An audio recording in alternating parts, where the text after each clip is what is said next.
another episode of Throwing It Back to Sean Farrell. I am Sean Farrell. God is great all the time. All the time, God is great. Jesus Christ died and he rose again. Let's go ahead and get into it. Okay, so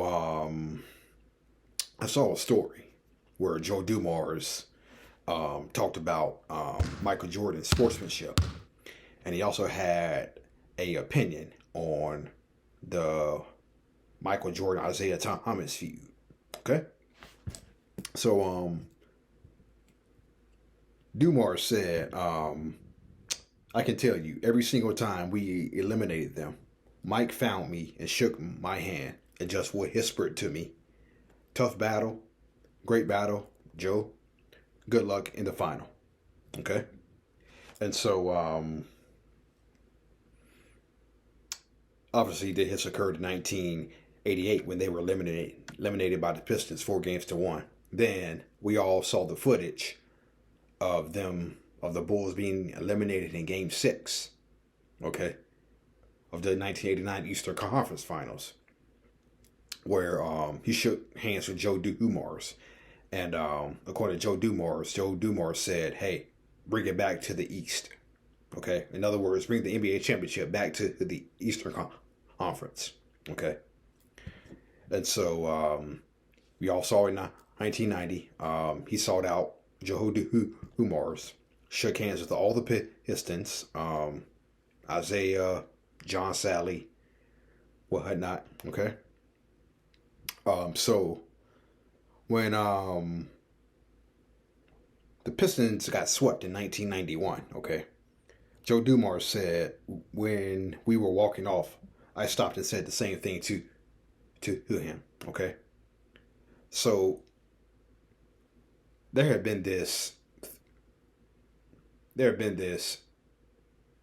feeling that Jordan didn't have sportsmanship, didn't show no type of sportsmanship, okay, towards his opponents, and that's something that Joe Dumars disputes. Okay, if anybody could dispute it, it's Joe Dumars, because he was one of Michael Jordan's toughest opponents, along with Mitch Richmond, who Michael Jordan says were his two tough opponents, Dumars and Mitch Richmond.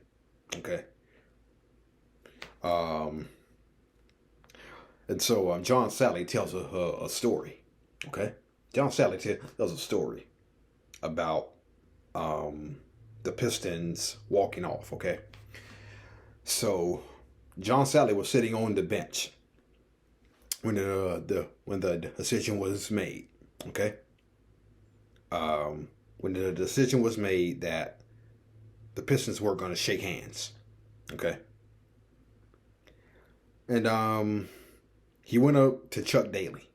Okay. And he told Chuck, he said, "Chuck, put me back in the game." And Chuck Daly's like, "John, you can't pad your stats anymore. Okay. It's a blowout." And so then John Sally was like, No. I'm being serious, Chuck. Put me back in, because there is some ish about to go down that I don't want any part of.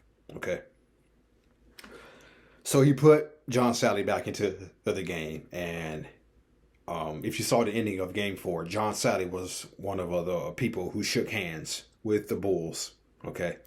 However, the majority of the Pistons didn't.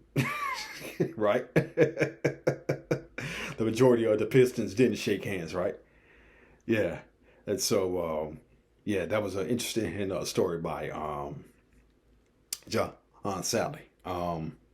He also had some thoughts on the Isaiah Thomas Michael Jordan feud. Okay, and I'm thinking to myself, and Joe Dumars said what I am thinking. Okay, what I'm thinking about this MJ Isaiah feud. Okay, I'm thinking this has everything to do with basketball, nothing personal. Okay, so that's what I was thinking, the same thing. But Joe Dumars said what I was thinking when he said this. He said, "I've had conversations with both of these guys. I couldn't even begin to tell you if there was any other beef beyond basketball stuff. If there is a stuff beyond that, it's beyond me."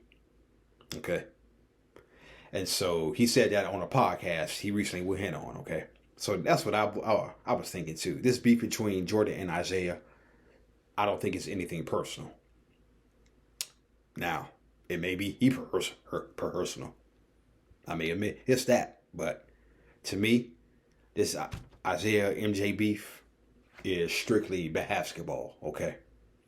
And you heard Joe Dumars. If there is stuff beyond that, it's beyond me. Okay, so yeah, okay, so the 1993 NBA Finals, okay? I said that I made a video a while back how Danny Ainge saying the Suns were better than the Bulls, right? And at the time, I made the point that the Phoenix Suns were the worst one seed in the history of the NBA to ever make the NBA Finals. They had a losing record at home in the playoffs that year. They were only 6-7 at home in the playoffs, including the NBA Finals, okay? They lost the first 2 games at home to the Lakers. They won all their home games versus the Spurs in the second round. Then they lost a home game to the Sonics in the Western Conference Finals, right? Then they turn around and lose the first 2 at home to the Bulls, and indeed lose the last game at home to the Bulls. So you can't call yourself better than the Chicago Bulls when you can't even win any of your NBA Finals home games, okay? And Derek Fisher once had a saying. Derek Fisher had this saying when the Kings beat the Lakers in 2002, okay? To win the first game and the last game in their building. That's the way you want to talk about it when you talk about being a champion, okay? The Lakers won the first game in Sacramento, okay, at home. In Sacramento's home. Then they won the 7th game at Sacramento's home. So Derek Fisher was talking about that's the way you want to do it when you talk about being a champion. Okay. And I'm pretty sure the Bulls had that same philosophy. Okay. Winning the first game at America West Arena and winning the last game at America West Arena. Doing it like that. Being a champion. Okay. So Charles Barkley recently talked about this back in 2015.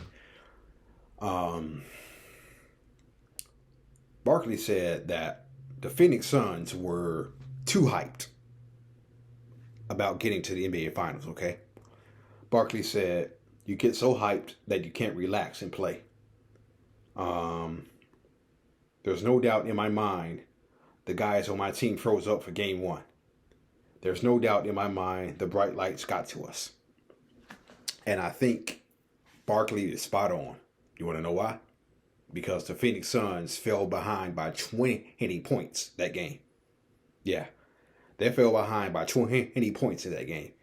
And at one point in the game, the czar of the illustrator, Mike Fratello, who was calling the game with Marv Albert and Magic Johnson, Mike Fratello at one point during the game said, Chicago, I think they're saying to themselves, this is too easy, okay?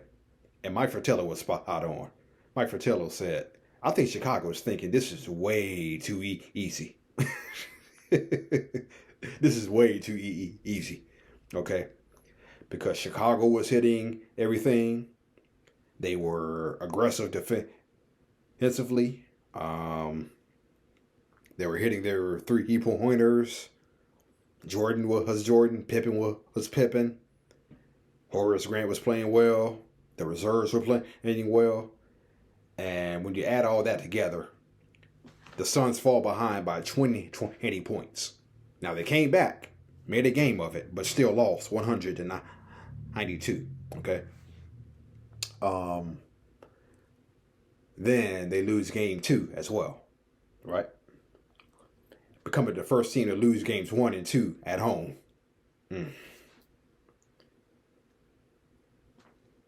Which goes back to my point. You can't be the best team.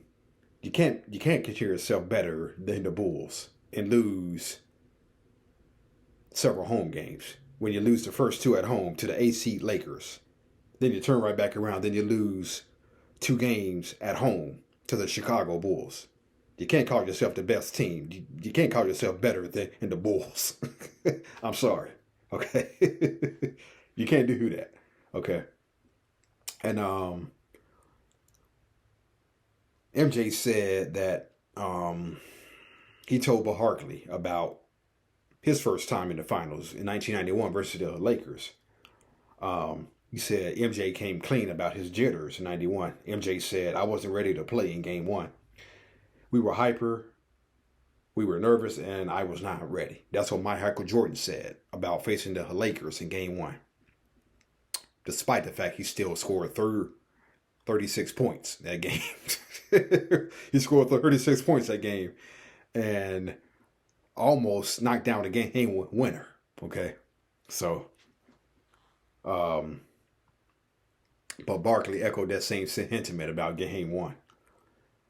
He also went on to say, I did not have us ready to play in game 1 versus the Bulls. We came out nervous. That's the only bad game we played. I didn't have us ready to play. The lights were too big for them. That was my fault. I should have been more aggressive. Okay. So, yeah.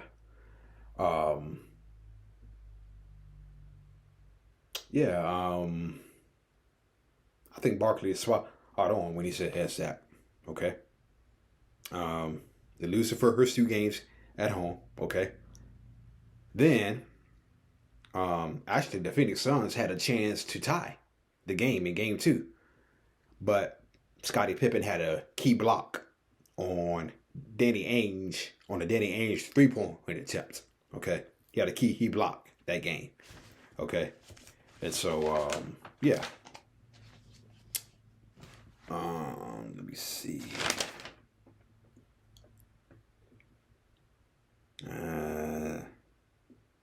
Tell you what. Okay, yeah. So, the 1986 Eastern Conference Finals between the Celtics and the Bucks. I watched those games, okay? I watched those games, and I'm still finishing up watching Game 4, where the Bucks got swept, okay? There was a lot of hippiness going on in that series, okay? Remember when I made a video where Don Nelson said he was a better coach than K.C. Jones? Where Don Nelson said he was a better coach than K.C. Jones, which pretty much pissed off Robert Parrish and the whole Celtic team, okay? So, the Celtics led by as much as 29 in game 1. And there was a lot of hippiness going on. And the Bucks started taking some cheap shots at the Celtics, okay? They started taking cheap shots at the Celtics in game 1. Game 2, still, they were taking cheap shots. Game 3, I bet they were taking cheap shots. And finally, the refs, I think, kind of got fed up by game 4 with all the cheap shots that were going on from both teams, okay? There were cheap shots being thrown by both teams, okay? But I think the referees really got fed up in game 4, okay? Because, you know, Danny Ainge is an agitator, right? Danny Ainge is an agitator. And he was really getting under Ricky Pierce's skin, okay? He was really getting under Ricky Pierce's skin. And Ricky Pierce is one of the best 6-man in the history of the NBA, okay? But he did one of the dumbest things. This is what the Celtics do to you. This is what Danny Ainge does to you, right? He did one of the dumbest things ever. He's guarding Danny Ainge. He gives Danny Ainge one of the, just a hard elbow like that. Referee see it, he gets thrown out of game 4. Ricky Pierce got thrown out in game 4. Oh. And the Celtics go on to sweep them in 4 games, okay? But, yeah, that was a pretty dumb move by Ricky Pierce. To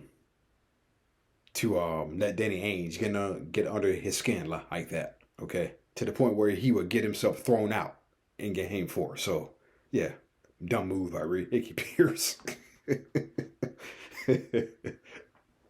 Yeah, but that's what the Celtics do to you. Okay? All right? All right, that's it. And that's all for the Throwing It Back with Sean Farrell. I am out of here.